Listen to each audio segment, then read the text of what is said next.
बिस्मिल्लाहिर्रहमानिर्रहीम। इंतहाई मोहतरम नाजरीन, पाकिस्तान के अंदर मौसमी तब्दीलियाँ और आलूदगी की वजह से कई मसाइल फसलों पर आ रहे हैं। ख़ास तौर पर ये जहाँ पर जिस प्लाट में हम खड़े हैं, ये स्क्वाशिज़ यानी टिंडियों का प्लाट है। इसका टिशू के ऊपर अर्ली टिशू जो था, गेता टिशू, उसमें ये तैयार किया गया, बहुत अच्छी फसल है।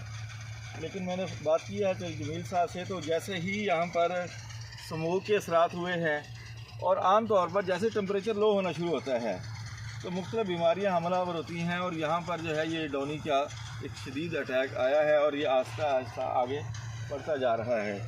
ये हालत है और रेट भी बहुत अच्छा है इस वक्त टिंडियों का, वेजिटेबल का, और इसको आगे भी लेकर जाना चाहिए। अगरचे ये काफ़ी फसल यहाँ से पैदावार ले भी चुके हैं, लेकिन आगे भी ले जाना चाहते हैं।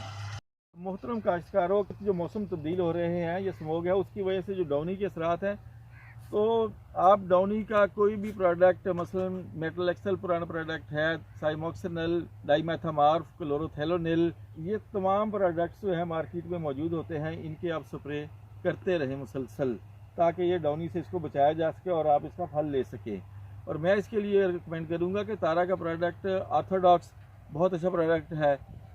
इसके साथ साथ क्लोरोस्ट्राबन, सुप्राजोल, ये बहुत अच्छे प्रोडक्ट हैं, डॉनी को बहुत अच्छा कंट्रोल करने वाले प्रोडक्ट। इनका वक्फे से स्प्रे करें।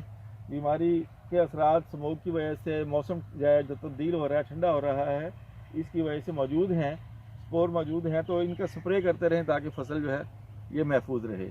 बहुत बहुत शुक्रिया, इजाज़त दें।